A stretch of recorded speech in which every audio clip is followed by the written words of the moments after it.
Derrière la séquestration de Bruno Guillon, les investigations de la PJ de Versailles ont révélé l'existence d'un groupe criminel hiérarchisé, impliqué dans d'autres cambriolages visant un footballeur du PSG et une ex-Miss France. Si est sous le choc que Bruno Guillon, sa femme Marion et leur fils Anatole, 14 ans, ont été retrouvés dans la nuit du 27 septembre dernier. Ce jour-là, la petite famille vient d'être victime d'un violent cambriolage. Aux alentours de 3 h du matin, l'animateur avait appelé la police suite à l'entrée par effraction de 4 cambrioleurs à son domicile de Tessancourt-sur-Aubette dans les Yvelines. Il a été extirpé de son lit et placé sous la menace d'une arme de poing tandis que sa compagne et son fils étaient ligotés par des colliers de serrage et bâillonnés. Le Parisien dévoile ce lundi 6 novembre celui qui est soupçonné d'être le cerveau de l'opération.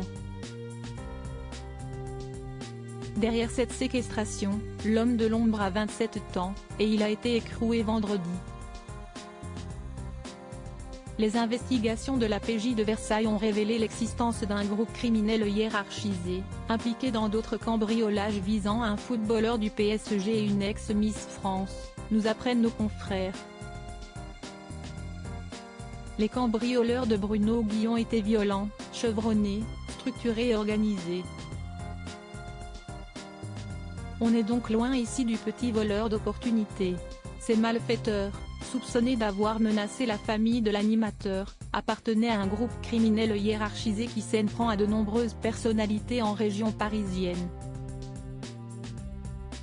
Le footballeur Julian Draxler, qui a joué au PSG de 2017 à 2022 ou encore l'ex-Miss France Sylvie Tellier, se retrouve dans la liste des cibles.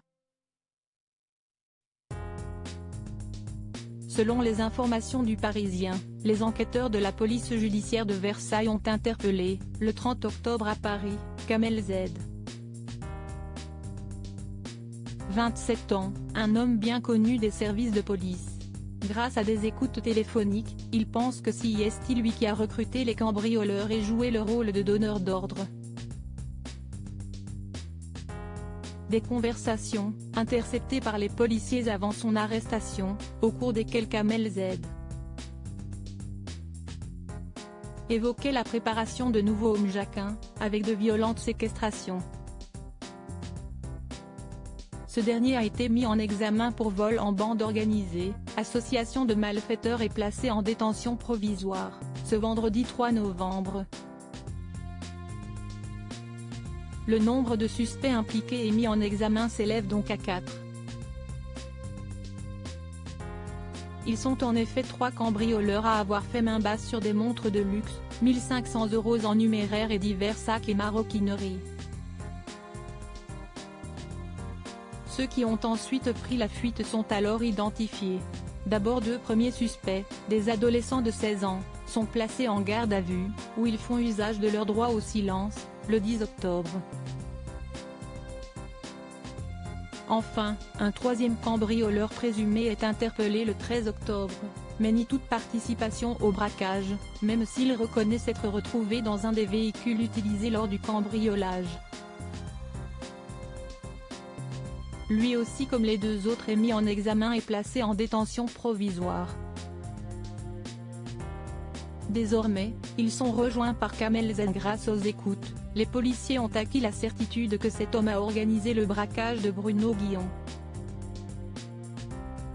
Le 30 octobre, dans le 19e arrondissement de Paris, lors de la perquisition à son domicile, les policiers ont découvert la panoplie parfaite du cambrioleur, un brouilleur d'ondes, un détecteur de micros et de balises, un copieur de fréquences ainsi que des gants et des outils servant à commettre des effractions. Il se mue lui aussi dans le silence, après avoir nié les faits.